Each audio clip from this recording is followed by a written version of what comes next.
And we're live. And you can read yourself. I know you can. You're smart. Some of us read slower than you. Oh, I think if I'm not reading it in front of people, I'm actually much slower. It takes me forever to finish a book.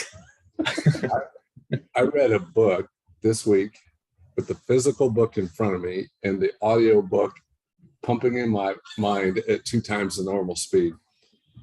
It's double absorption, or what was the purpose of that? I think there's a sickness involved. We may need to get some help. But, Connie, get concerned. Yes. Well, hey, Houston, we have a problem. Well, yeah, that just, and this has changed a lot since we started doing this. And so I refuse to read now because there's more stuff on there that I could not, it might take me 30 minutes to read all of that. Do you know, the problem with regulators is they can't regulate. We get more regulations because regulators can't enforce the regulations they have. And so the more regulations we get are because the regulators didn't find the problems that were already existing. You can't regulate dishonesty. Dishonest people will be dishonest, and it is what it is. And regulators are constantly one step behind the dishonest people. So that's actually a perfect segue into what I wanted to talk to you about. Give me a second, though. Give me a second. I'm not done with my disclaimers. I'm going to share a disclaimer. I collect these now that we have them. So I saw this warning on a recent conference in Florida, and I just thought it was we walked about a 3/4 mile boardwalk, and they wanted us to know that we were walking on the boardwalk at our own risk. And so any of you They're that always are looking out for you, aren't they? Yeah, any of you that are investing, the markets are risky and you are involved in risk. So there you have it. There you go. Well, I learned something yesterday. We have some simple plans.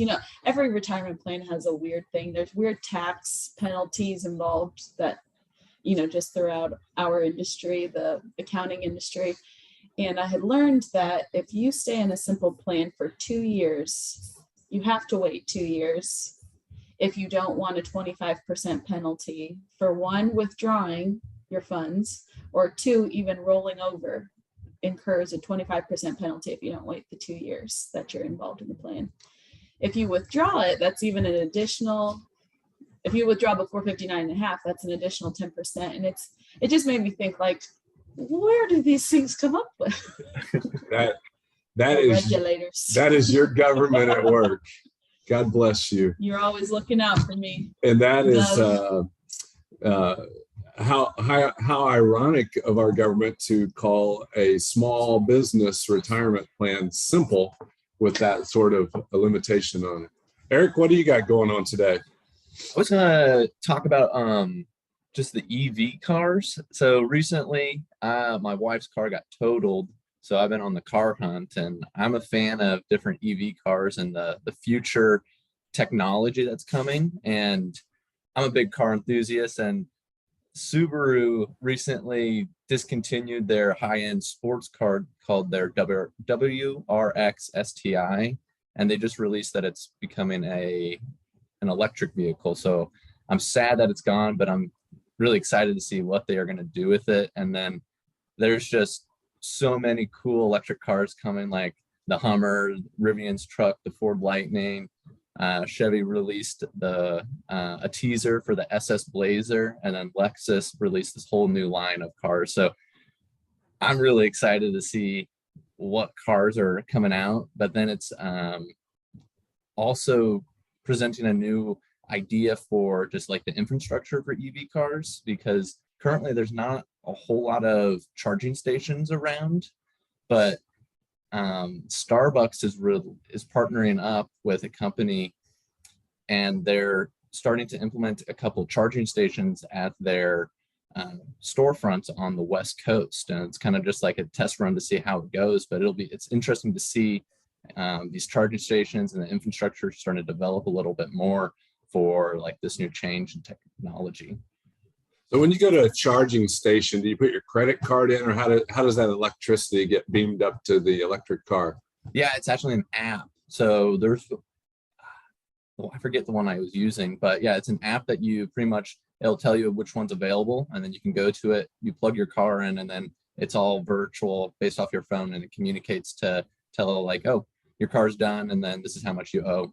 And so it's different than a gas pump. It's much Yeah, different nice. than a gas pump. All right. That's awesome. One of our clients actually just told me that he's leasing a car for the next 3 years with the hopes in 3 years that electric is the way to go. And maybe you just told us that. Yeah, it seems like we're moving in that direction. Yeah. We'll see what the let's take that and jump into some market reviews. Thanks, Yeah. Arick. I am involved with a lot of technology behind the scenes here. Let me go to the market, and I can't show you that. Let me. You're doing it effortlessly. Yeah. Seamlessly.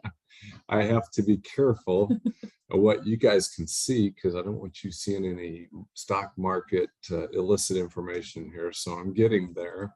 Those symbols down there There are we go. dangerous for you to see. Yeah, here we go. Talk about warning. All right, now I can share this. So this is the NASDAQ, and we've been talking for several weeks that we hit over here in January a low. We hit a lower low in February, and then I think just touched a little lower low earlier this month. And we were battling with this 50-day moving average in red and the 200-day moving average in black, and they came pummeling through there, and now we're starting to see some strength. I think with that, as you know, as managing your portfolios, we've been adding into the portfolios things that make sense at these lower levels, and we're still cautious. The 200-day moving average tends to be either a trampoline like over here in September, or it tends to be a ceiling like over here in late January. And so as we approach the 200-day moving average, we'll just kind of be patient and see what happens there. That's the NASDAQ. For an update on that, here is the S&P 500. It's been a little stronger than the NASDAQ. It didn't drop as far, and it has reclaimed both the 50-day and the 200-day moving average. And so those are positive things for the market itself today. I was going to look here and see. The number one performing industry in the market right now, all of you, I don't know if you can see that, is energy-coal. And it's the great paradox of clean energy is that it's not really that clean, because when we plug in and use our little app to get our electric cars going, someplace, somewhere, they're burning coal to power that car, which is definitely less clean than maybe some other forms of energy. I did notice this week what do they call it? It's non-liquidized, the natural gas, where they liquefied natural gas. There it is. That there are cars that are powered with liquefied natural gas, and I use Twitter to update me on market things. And one of the ones that popped in there was a LNG car that the guy was filling it with liquid natural gas, and all of a sudden the back end just blew up. And Oh boy. so all these technologies do take a little bit of development, and don't lose the hope. There'll be some things that will evolve and bring new technologies to light and to save us all money eventually. I wanted to show you I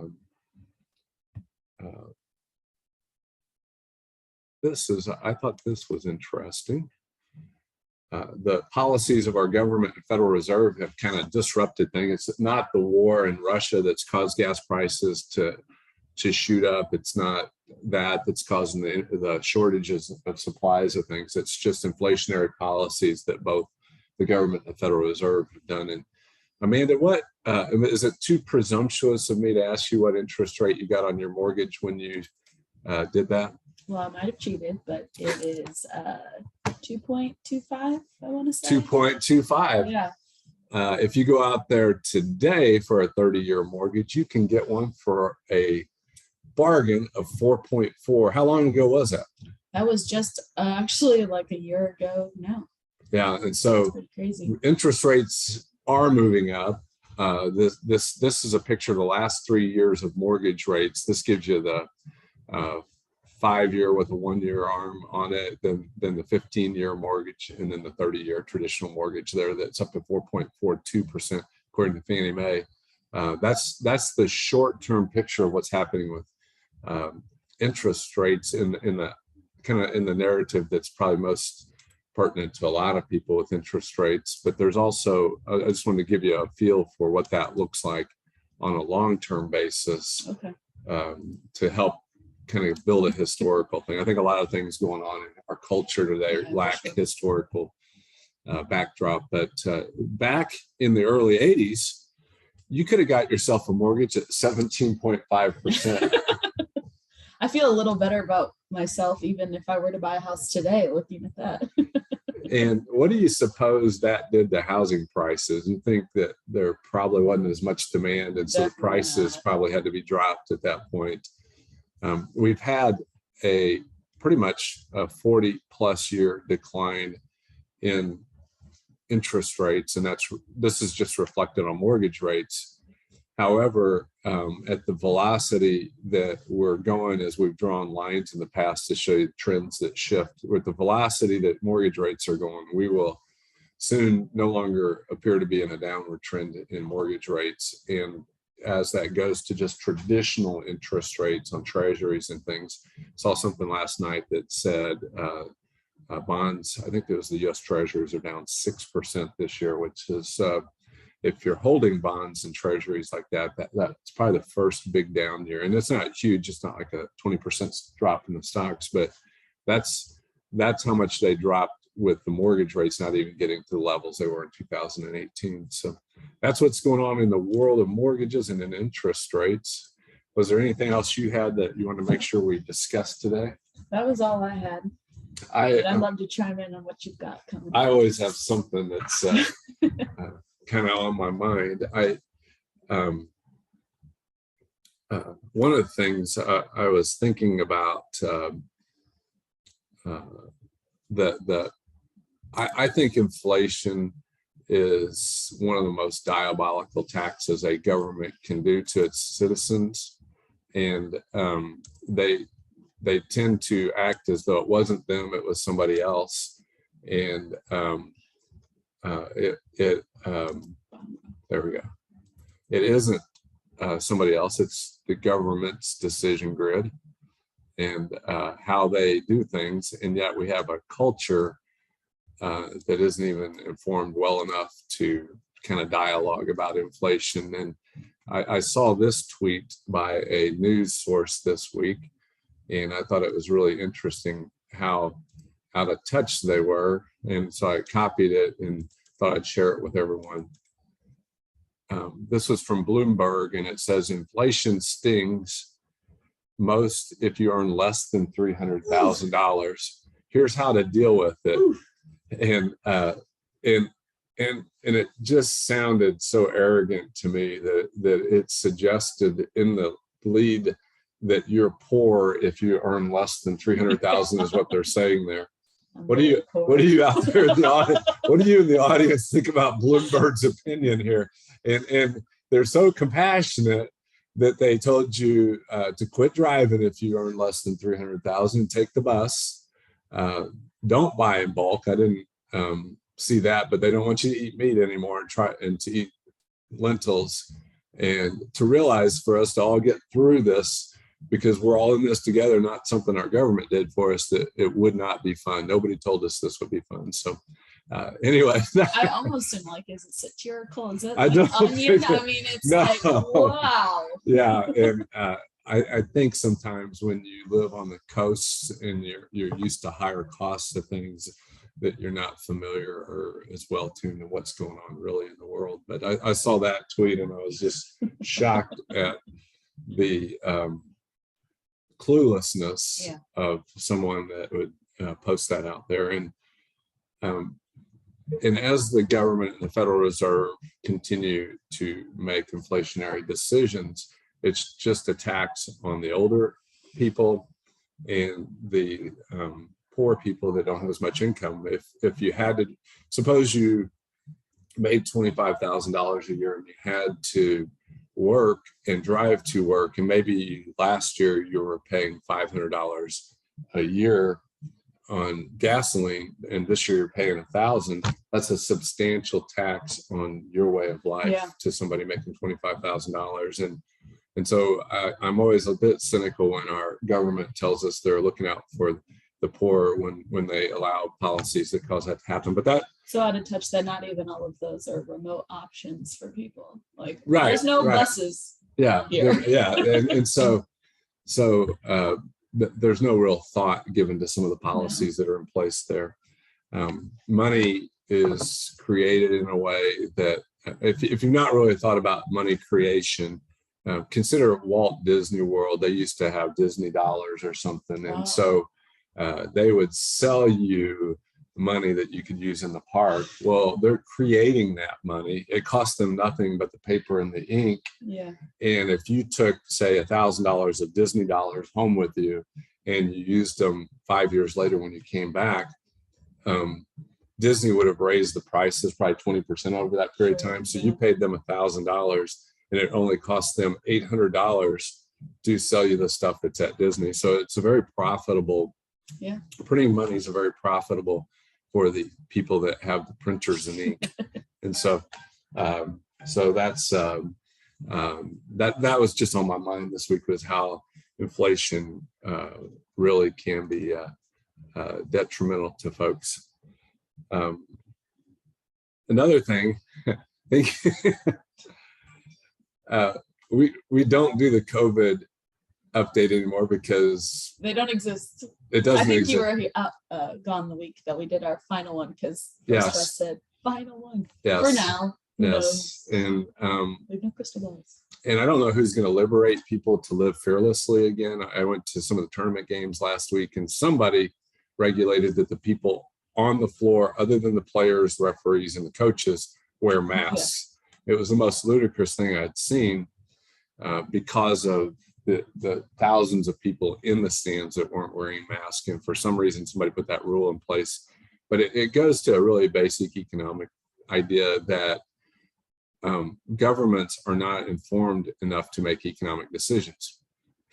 So the back office of our business, the company that holds your resources on us, LPL, is afraid, like a lot of big corporations, to be leaders in their business decisions. And so with the recent conference that COVID was over still, they made us get COVID tests. Well, I knew that was coming up, and I saw that our government back in January decided to buy all the COVID tests out there when I had COVID, and I couldn't find a COVID test because I was competing to buy my COVID test from the US government. So when I went online to the government to get a COVID test to go to this conference, they sent me 2 of these, for which these 2 have 2 tests inside of it. So I got 4 COVID tests for me, and I only needed 1. But now I have 2 COVID tests that the government sent me. I don't believe there was an option to get only 1 COVID test from them. No. And so if you think about the inability of governments to reallocate scarce supplies, I'd use the government's COVID process to think about how much you really want governments redistributing assets. To say it another way, I've said this on the show before, that gouge pricing, it should be legal, and it's because it forces the free enterprise system to bring supplies to where supplies are necessary. And the government outlaws them because they don't understand basic economics. If there was a tornado that hit, say, in Kentucky, and they needed as many generators as they could get, if somebody was able to sell one for $5,000, that would make the news. Everybody with a pickup truck and a generator would be on their way to Kentucky to bring the supply. They would increase the supply of generators, which would push the prices down dramatically. And the government just can't do that. Whenever the government gets involved in the supply and demand, they will send me 4 COVID tests when I only need 1. And my guess is that if you guys watch the media, if it makes it to the media, there will be thousands and thousands of these that will get thrown away sometime by the government. I'm sure there's an inventory of these sitting somewhere. And so individuals and small businesses are just better prepared to be a redistributor of scarce resources. And so Could you sell that? could I sell this? I don't know. I don't know if there was some disclaimer on the government page that said I wouldn't. I don't know if it's worth me trying to resell it, but if That's you probably the most expensive one. I mean, that's a lot of your tax dollars. well, otherwise I'd have bought it at CVS, who already had a distribution system. This distribution system had to be forced through the U.S. Postal Service. So I'm getting all kinds of texts and emails from the Postal Service telling me how many weeks it's going to be till I get this thing.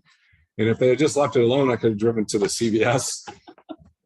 Unless I make less than $300,000, then I take the bus to the CVS to get my COVID test. So I'm sorry for my sarcasm, Dan.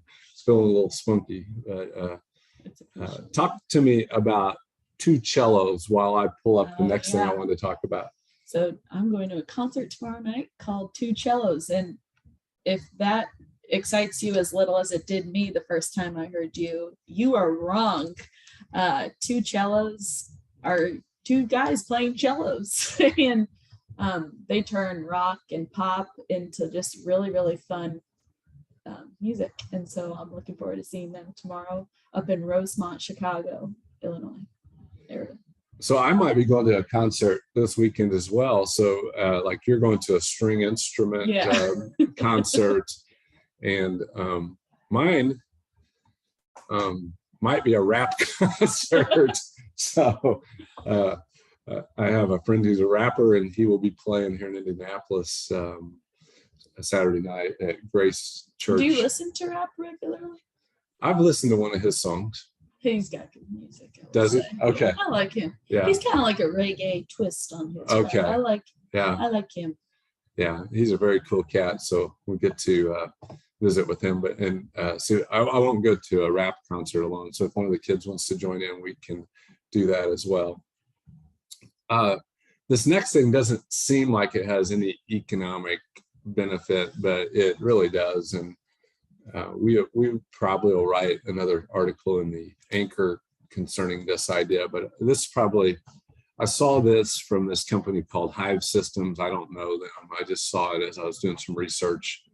And the idea of changing your password is critical, particularly anything that has access to your credit cards, your banking information, 401ks, anything that can access your private information. You just have to have a system in place to change those passwords. And the columns here tells you, so this is telling you these hackers how quickly they can do a password with numbers only, lowercase letters only, upper and lowercase letters, numbers upper and lowercase, and then numbers upper and lower letters and symbols. And so if your password is only 4 characters long, you might as well not have a password. Yeah. If it's 5, that's the same. If it's 6 characters, you just don't need a password at what you're doing there. You have set yourself up for a lot of risk to your to being hacked and having your personal information taken. And so then you really have to get down to 11 characters before you start having some sort of peace of mind. And you have to have a system at 11 characters that changes your password at least every 5 months or 3 years, depending on what characters you're going to involve in that. And then if you use numbers only, you just need to stop doing that. Yeah. Numbers only passwords will get your account hacked at some point. I'd like to point out too, I mean, a lot of places have a requirement of typically an 8-character minimum. And so if you see 8 across that board, it's still pretty dangerous. It is. And I mean, if you really aren't that safe at 10, but if you get to 12 and you get past just using lowercase letters and numbers, you've given yourself 24 years right now with the way that the hackers are out there. And I would encourage you, a very simple way to build longer passwords is to use a phrase, to use something that you can jot down in your own symbolic way that doesn't tell somebody that might find your calendar what you're talking about. So you could use this right here as your password. It says I health COVID-19. The I is small, the H is capital, the health is all small letters, the COVID is all capital letters, the dash is a symbol, and the 19 is a number. That's 1, 2, 3, 4, 5, 6, 7. That's going to get you, just if you don't use this, please. Yeah. But that's as difficult as it has to be. And then you can get yourself over here in the safer places. I mean, if you use 18 letters, with all of those, it's 438 trillion years. So if you use, you can, I've seen where people use lyrics in songs, they can remember the lyrics. You just have to integrate, maybe use the number 1 for an I, or that at sign as an A in there, and just shake up some of those things. And you can make yourself much safer and protect from having to hire somebody to help reclaim your data. Yeah. That's a lot for today. We covered a lot of ground. The markets are a bit healthier. We're hoping for the 200-day average to hold on these things. And we're hoping that the people in the Ukraine are finding some hope there. They're still in our prayers. And we are at a very unusual time in history that there's a lot of craziness going on. So we encourage you all to keep the faith. But in the meantime, have a great weekend. Call us if you need us. And you can reach us anytime through our emails as well. Bye-bye.